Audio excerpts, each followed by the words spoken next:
हम एक ऐसे दौर में दाखिल हो चुके हैं जहां सड़कों पर खुद कार गाड़ियां चल रही हैं, मसनूई ज़हानत हमारे लिए मज़ामीन लिख रही है और यहाँ तक कि हमारे फ़ैसले भी कर रही है। ये टेक्नोलॉजी वाकई हैरान कुन है, लेकिन जो जो ये मशीनें स्मार्ट होती जा रही हैं, हमारे सामने एक सवाल खड़ा होता है कि क्या इस डिजिटल दौर में हम इंसान वाकई इंसान रह पा रहे हैं या नहीं। अल्लाह ताला कुरान करीम में इरशाद फरमाते हैं, वलकद कररमना बनी आदम, हमने बनी आदम को बड़ी इज्जत और तकरीम दी। एआई के इस दौर के अंदर इंसान की इस इज्जत और तकरीम को कैसे कायम रखा जाए, आइए 3 इस्लामी और इखलाकी जावियों से इस पर बात करते हैं। सबसे पहले, सच्चाई बमुकाबला फेक न्यूज़। आज के इस दौर के अंदर एआई किसी की आवाज़, तस्वीर या वीडियो को सेकंड्स में बदल करके डीप फेक बना सकता है, लेकिन इस्लाम हमें सच्चाई का दर्स देता है, झूठ या अफवाह फैलाने से सख्ती से मना करता है।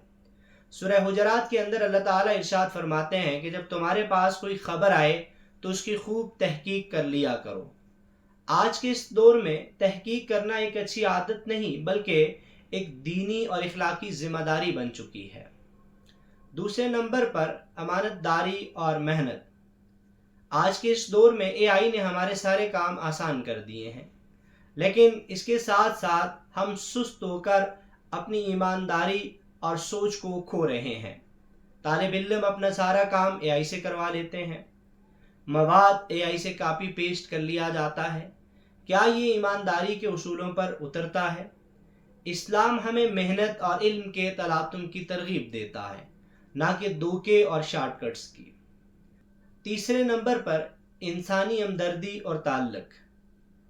मशीनें बात तो कर सकती हैं लेकिन एहसास नहीं कर सकती।